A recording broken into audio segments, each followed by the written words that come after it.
This is the Go Maluku podcast. No, it was passed on to me. Vamos a la fiesta. Frank's elders wisdom. Hola, buenas noches. Hoy en Go Maluku podcast tenemos acá a Tomohiro Harada como nuestro presentador. Adelante, Tomohiro. Muchas gracias, Ini. Good evening, everybody. Thanks for the introduction, Ini, in Spanish. So we just finished the workshop on enhanced participation of Indigenous Peoples representative institutions. It's been a very long week, well, just 4 days. It's been a very long 4 days, and I know we have a lot to unpack, but we also have a reception happening just outside, so we will not keep people here for long.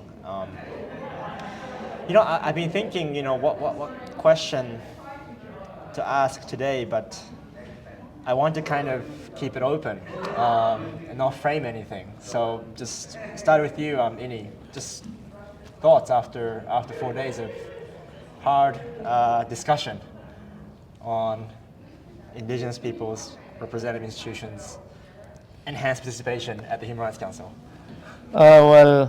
Bueno, no hemos hablado todo el tiempo en español, pero quiero decir algo en español a todos los que, porque he visto que mucha gente están siguiendo también a Go Maluku en español, que esto ha sido 4 días, pero 4 días muy importantes, históricos, en lo que hemos sido parte de todos los que estamos aquí. I was just telling that how we have been talking about days, 4 days, long 4 days that we have been here, but it has been one of the most important week that we have related to Indigenous people and enhanced participation and the status that we are looking for as an Indigenous people. And as I said, when I spoke that we started looking for this being like as a Kuna nation, like that could come ourselves straight here. Since 1850s, we got our legalized land, first of all, in 1870, until the Kunas Revolution, and it has been all revolution. Now we are here. So what I could say is, I'm really happy to be part of this. Maybe we cannot see how big it has been, and in the future, then we can realize what we have done here. Yeah, I would add that when you're in the middle of something, you can label it historic, but you don't necessarily think of it that way. It's only when you look back on it that you realize how historic it was. Descase coming here, he might have thought of his rejection to speak as not being very historic. And yet look at the importance that's taken over history. And the same thing when in 77, when they walked in for the meeting, that picture is all over the world today. That picture led to so much, that effort that they did. And so you never know what's going to happen here. Like when we were in Alta and working on things, each of these steps have great historic import. But usually as you look back on them and build, and right at the moment, I was glad that people started talking about this as an historic moment, because this will be looked at as a very historic meeting. And I felt really good about the participation here of the states and the participation of Indigenous peoples from all over. I think that we had we had a good mix of people from all over, and I felt good about where we're at, but we won't really understand how this fits into history until we can look back on it. That's when we're going to really get the perspective on it.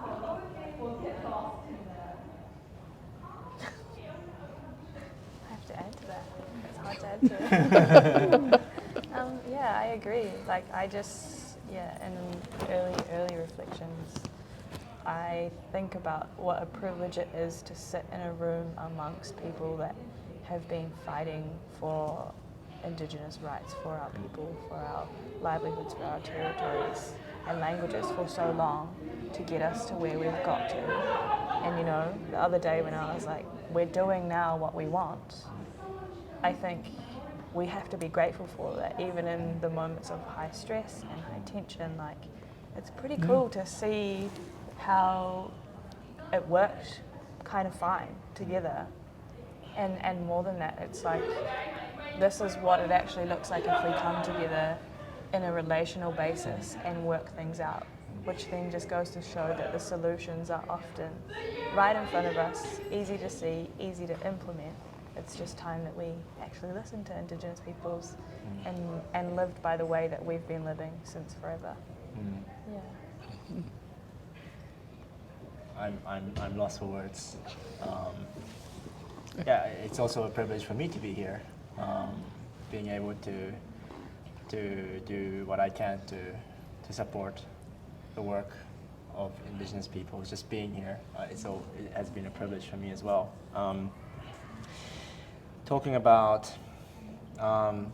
the kind of recommendations and comments we heard today, which I'm sure will be recorded in the report.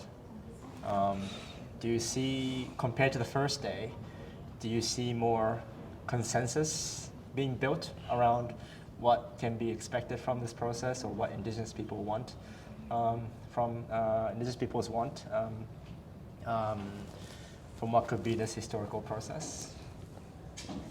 You ought to go first, so Yeah, we have to sometime. respond. Yeah.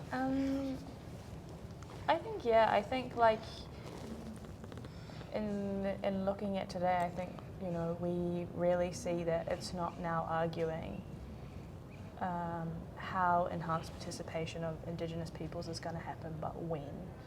And, you know, we kind of saw here today that we do have a group of like-minded states that are willing to support. So it's now getting them to actualize that and do what they say they're going to do and come in clutch and actually support us. And I think, you know, again, it's how can we simplify it in a way that respects all parties without having to add all these like stressful layers of bureaucracy, which is where, like, when the tumbleweeds come in, that's when the tension comes in. It's like, how can we keep it as simple as possible for all parties so that our rights and wants and desires are actually listened to at a base level. I don't know, I look at it as compared to, you know, the first day, everybody was sort of in their own corner. Even though we spent prep time getting ready, they were still everybody was still in their own corner. And this is our own folks. And for the large part, I believe it was the states as well. And so as the meeting progressed, we found some common language. We found some common ways to speak about it. Even if we didn't get agreement necessarily, I think we helped build a language that we can use in this process that will be helpful. So I feel, I feel that there's some that's what I feel that's different. I think we're leaving here with quite a strong feeling of unity on how we're going to talk about this, even if we don't have unity on the specifics. Going about how, right? So I was when we were talking today during the meetings, I was just chatting with some of my people from my region. So I think, like, just asking, you know, I think we need to come together. We need to work together. And we have seen what is going on and how even the same region have a different position. It's fine, but and there is a lot of job to do also in the regional side. So I think then there is a opportunity to do better things. So I would just add that. Yeah.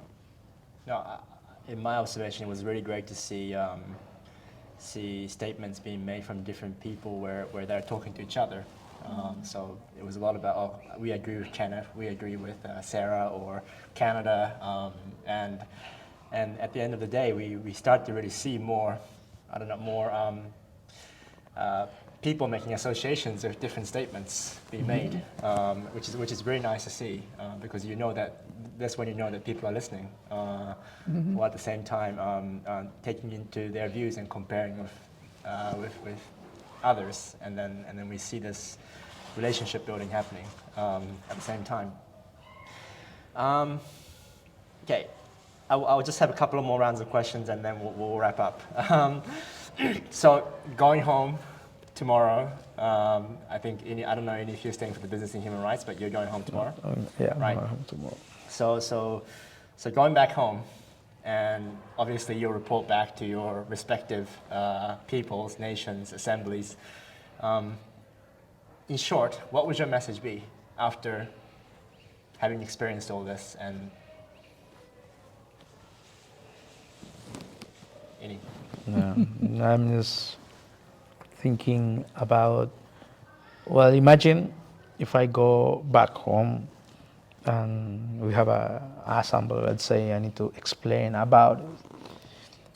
I will be in front of Mr. Atencio Lopez. It's gonna be maybe Marcial Arias, Hector Huertas. Those are people who started in the 90s, I guess. Yeah, they were there at the beginning of everything.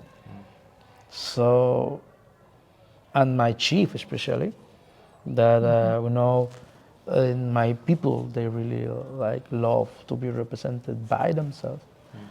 And it would be a hope, as Abinata said in the end, that we are moving in the right direction. But I would add something about it, but we also need to remember that this movement is started with the NGOs, institutions.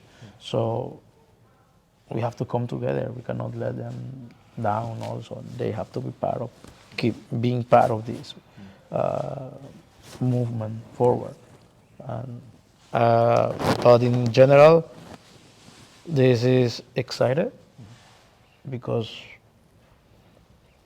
as Frank said, maybe we cannot realize how big what we have done here, and especially me being the beginner, nervous and everything, and I would say that is a huge opportunity that I got, being next to Kenneth and Frank over here, and you, and I would like to, that I said, and then that also I would like to thank to non-indigenous people. They are with us. Like you, Tomo, the mind and the heart as a brother. So we need to bring also that here because we need everyone here. Enjoy. Yeah, well, when I go home and report, my official report will be to the accountants so that I can get paid. And I will use the structure of that to then prepare a report that I will give at the executive session of the National Congress in February.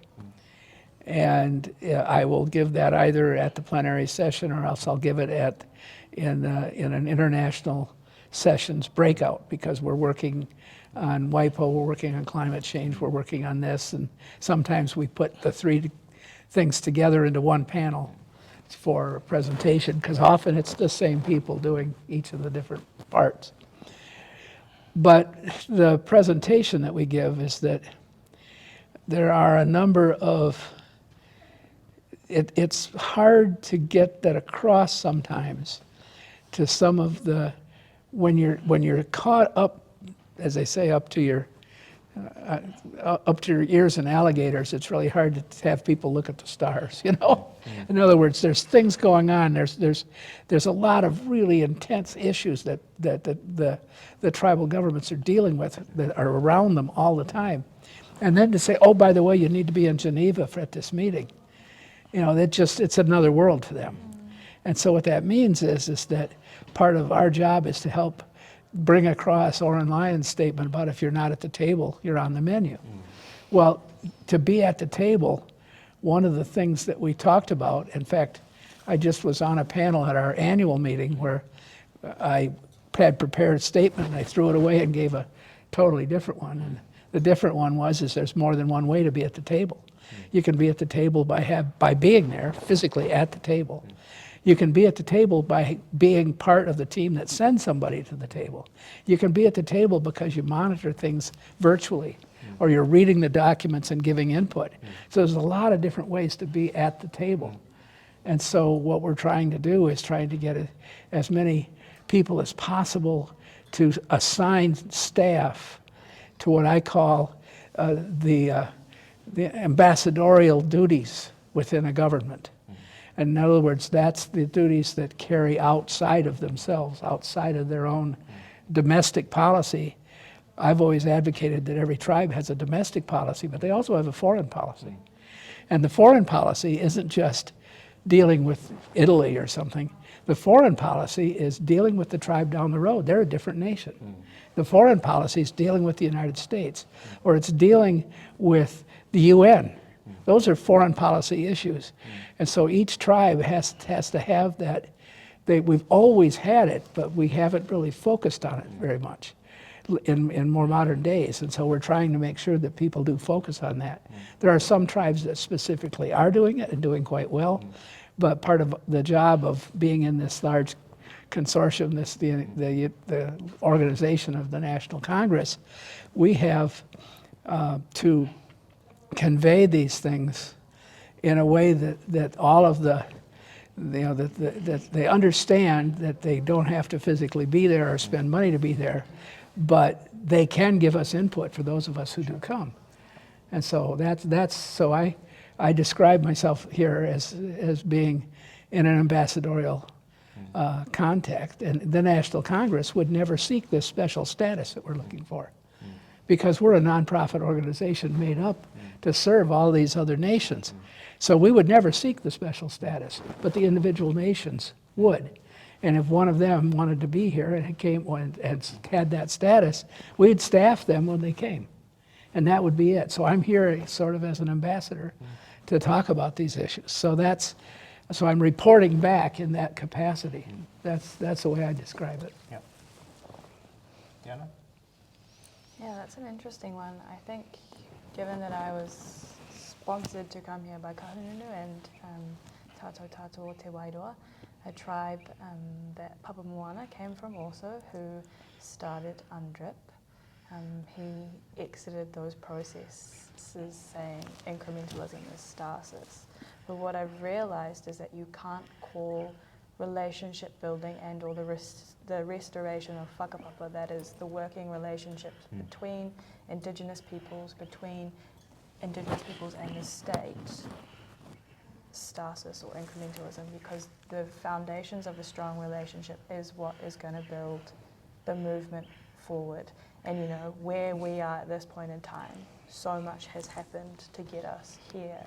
And so that is what I'll report on, being able to decode what these processes mean for our people back home, and also, you know, in meeting with our government today and building that relationship and having those kinds of conversations about, you know, you actually have domestic obligations under Te Tiriti as partners to us as tangata whenua to help us get here, but not only to help us get here, but to help us build capacity to enable some of our people to participate in these processes when, like as Frank said, that they're so consumed with the issues of their daily existence.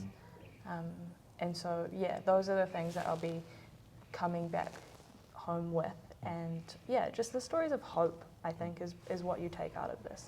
There's mountains to move, but we can't deny that a mountain hasn't been moved in the way that this process has come out. And that's even just in like, yeah, it's been cool to see like Ghazali's whānau and how Maluku have come here and the connections just ka kōrero Māori kia rātou, and then like kei te marama kia rātou, kia koutou.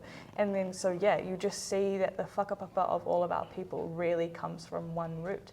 And so yeah, it's kind of gangster. Like you like that is what I'll be taking home to our people, is the potential to also take those working relationships back home, which gives them more excitement and gives them tangible things to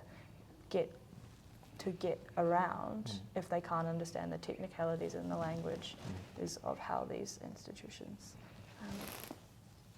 work. Yeah. Great. Okay, one last question, and this is to Frank.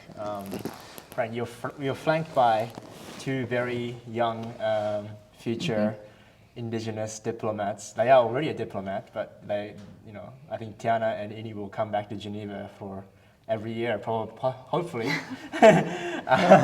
for a very long time. And Kenneth was today talking about just keep coming back and don't lose hope. That's what Binota said. And I just wonder if you have a message for Tiana and Ini, who are looking on to take this work to the future. You can't get it all done. You can only do your part while you're here. And so if you won't be satisfied by a lack of success, then you're going to be in a problem. You have to look at that just being here is success. I was telling some people earlier that the mere fact that we're in a room, all of us talking together like this, that's success all by itself. The fact that this meeting, if nothing happened after this meeting, this was a success. This wouldn't be considered a failure if nothing happened. It would be much better if something does happen, mind you. But the point is that we made relationships. We made relationships with each other. We made relationships between elders and youth. We made relationships amongst our own people. We made relationships with the other diplomats that were here. And that's all a success when you can do that. And we did it. We had ceremony as part of this, and that was an important part of the whole event. That idea that we're not just here to just talk and do technical things, but we're here to do things that are part of the spirit. And the real success is how have we moved that spirit along. So I look at it as that I'll be coming as long as I'm physically able. And you never know, I might not be physically able the next time, who knows? But on the other hand, I might be here another 10, 15 years. So, but I know that with folks such as these, that there will be people who will be here because we're helping to train them just by being here, and they bring their own gifts. It's not that we have all the gifts, but that we can share how we've looked at things. And then they take out of that what they feel is important and move it ahead. Because if we had all the answers, everything would be done. We clearly don't have all the answers, but there's more people with more answers coming. And that's what we need. Great. Thanks once again to all three of you for hanging out every day after a long day of work, and I'm sure tomorrow's debrief will shed lights on what happened in the last 4 days. I know you're going home anyway, but I'm sure there'll be another edition of this with some other people perhaps on this workshop. So thank you very much once again, and until next, whatever that might be, right? And we really hope to see you three again in Geneva. For the 2-day caucus meeting prior to the June meeting. Yes. Who knows? Maybe MREP or Human Rights Council sessions next year. Yeah. All right. So have a good evening, and I'm sure we'll be seeing each other soon. Hasta la vista. Bye. My friends, you can now also listen to the Go Maluku podcast on Spotify. Listen while you use other apps or do other things. If you don't have Spotify, just open your Apple or Google Podcast or your favorite podcasting app and search for the Go Maluku podcast.